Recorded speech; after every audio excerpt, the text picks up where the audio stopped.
दोस्तों, हम हमारे जीवन में न जाने कितने प्रकार के काम करते हैं, पर क्या आप हर काम को विजयी होने, जीतने के ध्येय से करते हो?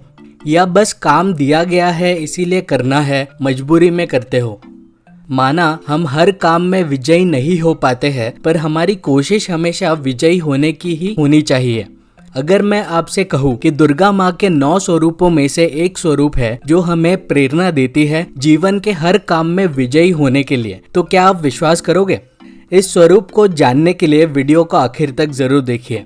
आज हम माँ दुर्गा के 9 स्वरूपों में से जो 5वां स्वरूप है, माँ स्कंद माता, इनके बारे में रोचक चर्चा करने जा रहे हैं।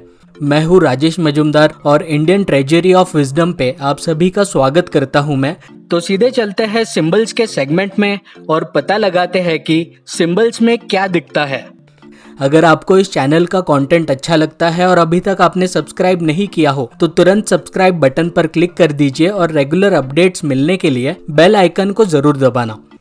माँ स्कंद माता के रूप में दुर्गा माँ को नवरात्रि के 5वें दिन पूजा जाता है और आपके स्क्रीन पर आपको इनकी छवि अभी दिख रही होगी। इनके ये स्वरूप की छवि एकदम यूनिक है क्योंकि इनके एक हाथ में एक नन्हा सा बालक दर्शाया जाता है 6 सिरों वाला, जिनका नाम स्कंद है और इसीलिए दुर्गा माँ के स्वरूप का नाम स्कंद माता ऐसा है। जी हाँ, आपकी धारणा सही है। ये पार्वती माँ के पुत्र कार्तिकेय ही है, जिन्हें साउथ इंडिया में मुरुगन के नाम से भी जाना जाता है। स्कंद माता की कहानी असल में भगवान कार्तिकेय के जन्म की कहानी है और इस कहानी से हमें गहरी सीख मिलती है। कहानी कुछ इस प्रकार है।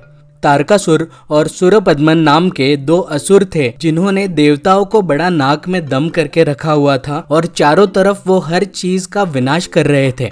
इन 2 असुरों का वध एक ही युवक कर सकता था और वो थे शिव भगवान की होने वाली संतान।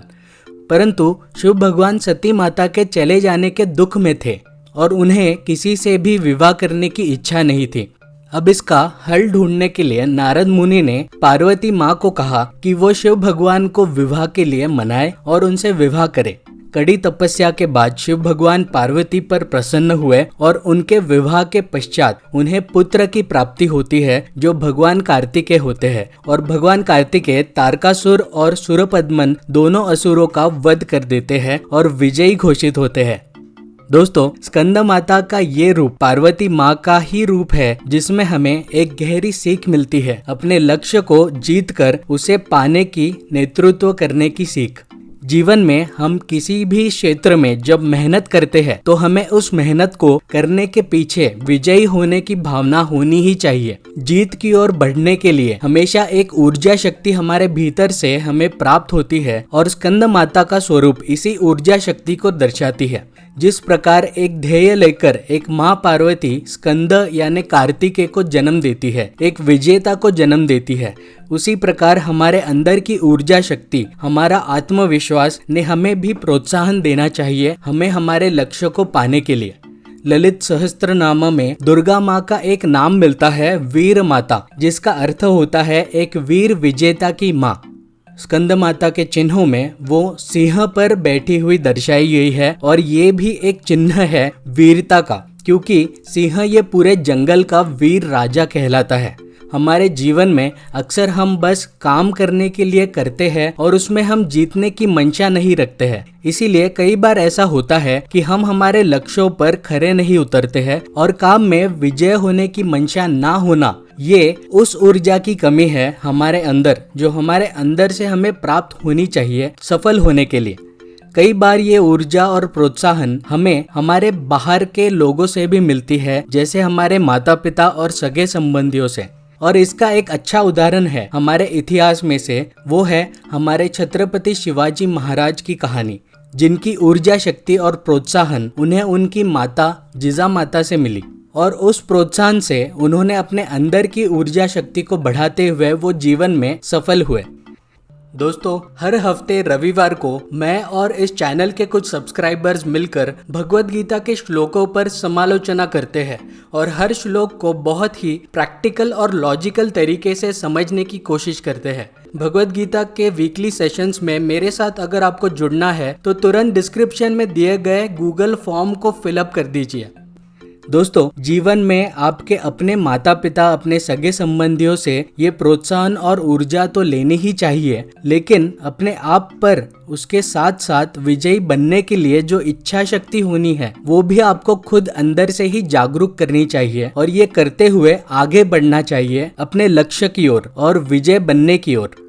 उदाहरणता समझे, आपको आपके नौकरी में मन नहीं करता है जाने का क्योंकि आपको वहाँ कुछ लोगों के साथ काम करने में अच्छा नहीं लगता है, परंतु अगर आपने अपनी नौकरी की उन बातों पर ध्यान दिया जो सही में आपको उन्नत बना सकती है, आपको प्रमोशन दिला सकती है, आपकी सैलरी बढ़ा सकती है और धीरे धीरे आपको प्रॉस्पेरिटी की ओर बढ़ा सकती है, तो अपने आप मित्रों से बात करना शुरू करोगे, उनसे प्रोत्साहन लेना शुरू करोगे और अपने अंदर की ऊर्जा से अपने लक्ष्यों की ओर आप निरंतर रूप में बढ़ते जाओगे।